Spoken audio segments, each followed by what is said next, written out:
Mavzuda davom etamiz. Bugun yurtimizda tadbirkorlik faqat bir kasb emas, balki milliy iqtisodiyotning yuragi, zamonaviy jamiyat barqarorligining asosi, kelajakka bo'lgan ishonchga ham aylanmoqda.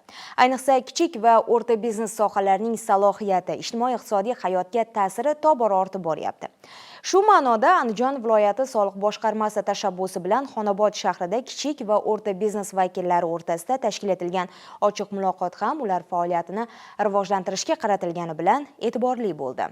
Uchrashuvda nafaqat raqamlar, balki orzular, rejalar, hayotiy muammolar o'rtaga tashlandi. Soliq boshqarmasi rahbariyati ishtirokida o'tgan bu muloqot quruq majlis emas, balki o'zaro ishonchga, hamkorlikka va kelajak uchun mas'uliyatga asoslangan samimiy suhbatga aylandi. Tashkilotchilar ishtirokchilarga xususiy sektorning mamlakat iqtisodiy rivojidagi o'rnini batafsil tushuntirib, hozirgi kunda prezidentimiz tashabbuslari bilan amalga oshirilayotgan qonunchilikdagi ijobiy o'zgarishlar haqida ma'lumot berdilar. Ayniqsa davlat rahbarining tadbirkorlar bilan o'tkazgan muloqotida ilgari surilgan g'oyalar, belgilangan ustuvor vazifalar bu uchrashuvda asosiy tayanch nuqtalaridan biri bo'ldi. Bugungi kunda kichik va o'rta biznes nafaqat iqtisodiy harakatlantiruvchi kuch, balki jamiyatda ishsizlikni kamaytirish, innovatsiyalarni amaliyotga tatbiq etish, eksport salohiyatini oshirish, qo'shilgan qiymat yaratish, yangi bozorga olib chiqish kabi jarayonlarning ham bosh ishtirokchisi bo'lib bormoqda. Shu bois tadbirkorlar safini kengaytirish, ularning muammolarini tinglash va tezkor hal qilish uchrashuv kun tartibining muhim vazifasiga aylangan.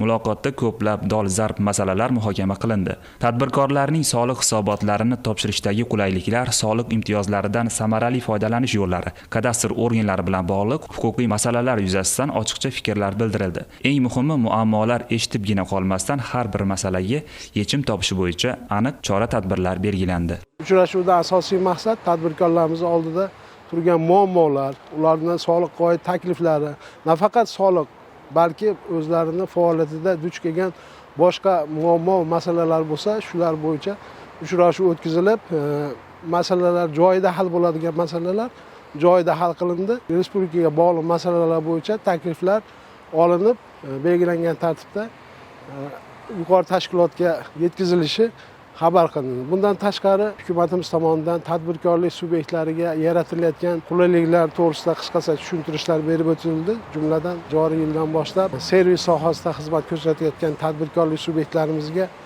foyda solig'ining 2% stavkasini hamda ijtimoiy soliq bo'yicha 1% stavkasini qo'llash tartiblari tushuntirildi. Shuningdek, o'zini o'zi band qilgan fuqarolarimiz kelgusida yakka tadbirkor sifatida yoki bo'lmasam kichik biznes yoki bo'lmasam o'rta biznes, qolaversa yirik biznes toifasiga o'tganda ularda moliyaviy qo'llab-quvvatlash mexanizmlari joriy qilinganligi tadbirkorlarimizga tushuntirib o'tildi. Uchrashuv faqatgina raqamlar va hujjatlar atrofidagi suhbat bo'lmadi. Bu hayotiy kurashni tanlagan minglab oilalarga non topib berayotgan, o'z vataniga sadoqat bilan xizmat qilayotgan odamlarning harakatlari ifoda etildi. Tadbir so'ngida namunali faoliyat yuritayotgan bir guruh soliq to'lovchilar alohida e'tirof etildi. Eng ko'p fiskal chek bergan tadbirkor va eng yosh tadbirkor kabi nominatsiyalar bo'yicha taqdirlanganlar mehnatlari yo'lida yanada kuch topdilar.